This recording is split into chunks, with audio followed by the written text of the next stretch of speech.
তো কি বলবো বুঝতে পারতেছি না, এত খুশি হয়েছি। লাইভে ফার্স্ট টাইম হচ্ছে আমি ফেসবুক থেকে প্রাইজ পাইলাম, যেটাকে বলে কন্টেন্ট ক্রিয়েটর মিলন মেলা। তো আরেকটা কথা বলতে চাই, তোমরা কিন্তু ফলো দিয়ে আনফলো করে দাও, কেন জানি না এই অভ্যাসটা খুব খারাপ। তো ফলো দিয়ে আনফলো করাটা আসলে কিন্তু এটা খুবই মানে ফেসবুক কিন্তু এটা খারাপ ভাবে।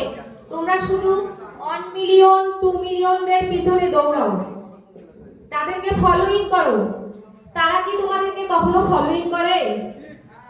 করে কি বলেন তো সবাই? না, করে না। তাদের ফলোইং এর লিস্টে দেখবেন 1 বা 0, আর আমাদের ফলোইং এর লিস্টে দেখবেন 5000 4000। তাহলে আমরা কি পরিমাণ মানুষকে ভালোবাসি, কিন্তু আমাদেরকে কেউ ভালোবাসে না, কিন্তু খালি ঠকায়। ফলো দিলে আপু আমাকে ফলো দিন, ভালোবাসা পাবেন। আমি কিন্তু সেই বিশ্বাসে চলে যাই তাদের পরিবারে, তারপরে 2 ঘন্টা 2 মিনিট পর দেখবেন আমাকে আনফলোইং করে দিল। এটা কি খুব ভালো কাজ? তো অবশ্যই এই ভিডিওটা অনেকেই দেখবে, অনেকেই বড় বড় কন্টেন্ট ক্রিয়েটররা দেখবে, বলবে এটা কি কথা বলতেছে মায়ারানী দিদি ভাই, তাই না? কিন্তু এটাই বাস্তব।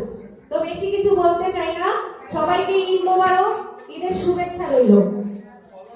আর আমার জন্য আশীর্বাদ দোয়া সবই করবেন, যেন আমি ফেসবুক নিয়ে কিছু একটা করতে পারি। তোমাদের আশীর্বাদ গুলোই আমার অনেক কাজে লাগবে এবং ভালোবাসাটুকু। আর বেশি কিছু বলতে চাই না, সবাই ভালো থাকবেন।